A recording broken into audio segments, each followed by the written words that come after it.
Apa itu sistem penginderaan? Sistem indera adalah organ-organ akhir yang dikhususkan untuk menerima jenis rangsangan tertentu. Serabut saraf yang melayaninya merupakan alat perantara yang membawa kesan rasa atau sensory impression dari organ indera menuju otak, tempat perasaan ditafsirkan.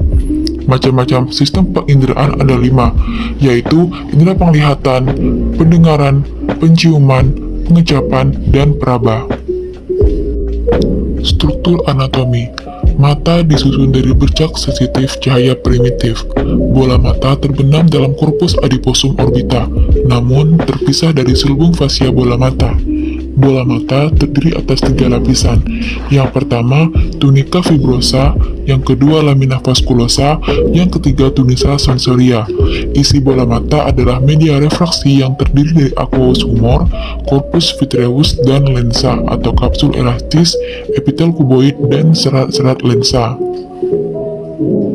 Fisiologi penglihatan. Mata adalah organ sensori kompleks yang mempunyai fungsi optikal untuk melihat dan saraf untuk transduksi bentuk sinar. Prinsip optik. Jumlah dioptrik atau pembiasan cahaya merupakan kebalikan jarak fokus utama dalam meter. Kemudian pembiasan cahaya. Cahaya merambat melalui udara dengan kecepatan 300.000 km per detik. Adapun penerapan prinsip pembiasan lensa konveks, lensa konkav, lensa silindris, dan kombinasi dua lensa silindris. Pembentukan bayangan. Fungsi optik mata adalah menangkap cahaya dari objek agar bentuk ketajaman tertentu dari bayangan objek di retina. Objek sangat bervariasi, dari yang sederhana seperti titik atau benda kompleks. Bayangan dalam fovea di retina selalu lebih kecil dan terbalik dari objek nyata. Ada 3 cara utama alat visual untuk menentukan jarak fenomena yang dikenal persepsi ke dalam. Yang pertama, ukuran relatif. Yang kedua, paralaks bergerak. Yang ketiga, stereopsis. Respon bola mata pada benda. Relaksasi otot silaris membuat ligamentum tegang, lensa tertarik sehingga bentuknya lebih pipi. Keadaan ini akan memperpanjang jarak fokus. Jika benda dekat dengan mata, maka otot berkontraksi agar lengkung lensa meningkat. Jika benda jauh dari mata, maka otot silaris berkontraksi agar bola mata lebih pipi, supaya bayangan benda pada retina lebih tajam. Berikut adalah fungsi komponen utama pada mata. Pupil mata punya 2 fungsi. Yang pertama, terjadinya refleks cahaya. Yang kedua, respon dalam melihat benda. Kemudian, pengaturan otot pergerakan mata diatur oleh 3 pasang. Yang pertama, M rectus lateralis. Yang kedua, M rectus superior dan inferior. Yang ketiga, M obliquus superior dan inferior. Kemudian untuk mekanisme fotoreseptor pada mata, yang pertama respons listrik sel retina, yang kedua dasar ion potensial, yang ketiga senyawa fotosensitif, yang keempat rhodopsin. Lalu untuk gangguan penglihatan pada mata, contohnya adalah 2. Yang pertama strabismus atau juling, yang kedua buta senja atau nyctalopia. Pendengaran merupakan indera mekanoreseptor karena memberikan respon terhadap getaran mekanik gelombang suara yang terdapat di udara. Telinga dibagi menjadi 3 bagian.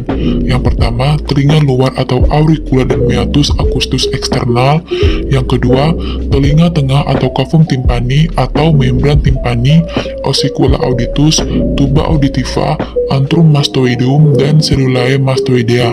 Yang ketiga, telinga dalam atau labyrinthus atau labyrinthus osseus dan labyrinthus membranosus, ductus semicirculis, ductus coeuralis, organ corti, dan ganglion spirale.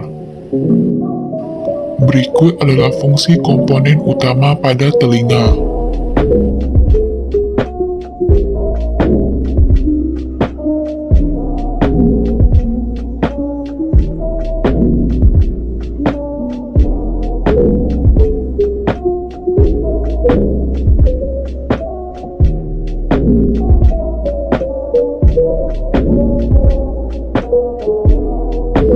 Fisiologi pendengaran. Artikulasi inkus dengan stapes menyebabkan stapes terdorong ke depan pada cairan koklea. Setiap saat malleus bergerak keluar hingga mencetuskan gerakan ke dalam dan keluar dari permukaan. Transmisi suara melalui tulang.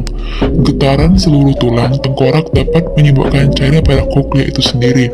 Oleh karena itu, pada kondisi yang memungkinkan, garpu tala diletakkan pada setiap protuberansia. Tulang tengkorak dan prosedur mastoidus akan menyebabkan getaran suara. Organ korti adalah organ reseptor membangkitkan impuls saraf sebagai respon getaran membran basilaris.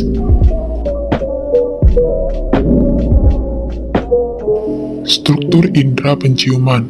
Indera penciuman merupakan alat visera yang erat hubungannya dengan gastrointestinalis. Keluaran olfaktori dari bulbus ke otak punya target. Yang pertama, korteks olfaktori primer dan area asosiasi olfaktori. Yang kedua, sistem limbik atau amigdala dan septum. Yang ketiga, pusat hipotalamik. Dan yang keempat, formasio retikular, suatu pengatur atensi dan terjaga.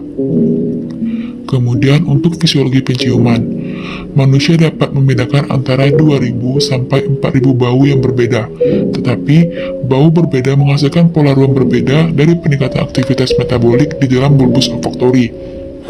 Bau khusus tergantung pada pola ruang perangsang reseptor di dalam membran mukosa olfaktorius. Bau juga menghasilkan peningkatan aktivitas metabolik berbeda di dalam korteks olfaktorius. Pengecapan merupakan fungsi rutin kecap pada mulut. Berdasarkan penyelidikan, paling sedikit terdapat 4 kesan pengecapan primer. Yang pertama asin, yang kedua asam, yang ketiga manis, dan yang keempat pahit. Struktur indah pengecapan. Pada manusia, tunas pengecap terletak dalam mukosa epiglotis, palatum, faring, dan di dalam dinding papila fungiformis dan papila falatelida. Rasa primer manis dirasakan di ujung lidah. Bagian anterolateral sensitif terhadap rasa asin, bagian posterolateral untuk asin, dan pangkal lidah untuk rasa pahit. Fisiologi pengecapan. Pengecapan merupakan keadaan umum yang berperan pada persepsi makanan melalui deteksi oleh indera pengecap dalam rongga mulut, dan adanya elemen-elemen dalam makanan yang merangsang ujung-ujung saraf yang sangat berperan pada pengecapan. Indera peraba menanggapi rangsang berupa panas, dingin, tekanan, sentuhan, dan rasa nyeri. Reseptor di kulit yang menerima kelima rangsang tersebut disebut turgoreseptor. Macam-macam turgoreseptor. Turgoreseptor dalam kulit ada bermacam-macam, yaitu yang pertama, corpuscula pacini, yang kedua, ujung saraf sekeliling rambut, yang ketiga, corpuscula ruffini, yang keempat, ujung saraf Krause, yang kelima, corpuscula Meissner, yang keenam, ujung saraf tanpa selaput, dan yang terakhir, lempeng Merker. Reseptor-reseptor ini terdapat di dermis kulit. Kemudian untuk bagian-bagian kulit. Kulit merupakan indera peraba manusia. Kulit terdiri atas epidermis dan dermis. Epidermis ialah lapisan luar yang terdiri atas lapisan sel yang disusun sangat rapat jaringan epitel. Sedangkan dermis ialah lapisan di bawah epidermis yang terdiri atas sel yang longgar dan letaknya agak berjauhan dari satu sel ke sel lainnya. Lapisan kulit terdiri atas epidermis dan dermis. Yang pertama, epidermis terdiri atas bagian-bagian berikut. Yang pertama, lapisan kulit ari dan lapisan Malpighi. Yang kedua, ada dermis, terdiri atas bagian-bagian berikut. Yang pertama, ujung-ujung saraf peraba. Yang kedua, pembuluh darah, otot penegak bulu atau rambut, folikel rambut, papila, kelenjar lemak, kelenjar keringat, dan kelenjar minyak. Fungsi kulit. Pada kulit terdapat reseptor yang sangat sensitif terhadap rangsangan raba, tekanan panas, dingin, dan nyeri. Reseptor ini dapat berupa ujung saraf yang bebas, ujung-ujung saraf yang berbenjol, atau ujung saraf yang diselubungi kapsul jaringan ikat. Umumnya, jenis reseptor ini hanya mempunyai fungsi yang khusus, yaitu menerima satu jenis rangsangan saja. Macam-macam gangguan pada kulit. Yang pertama ada jerawat, kemudian dermatitis, ketombe, dan panu.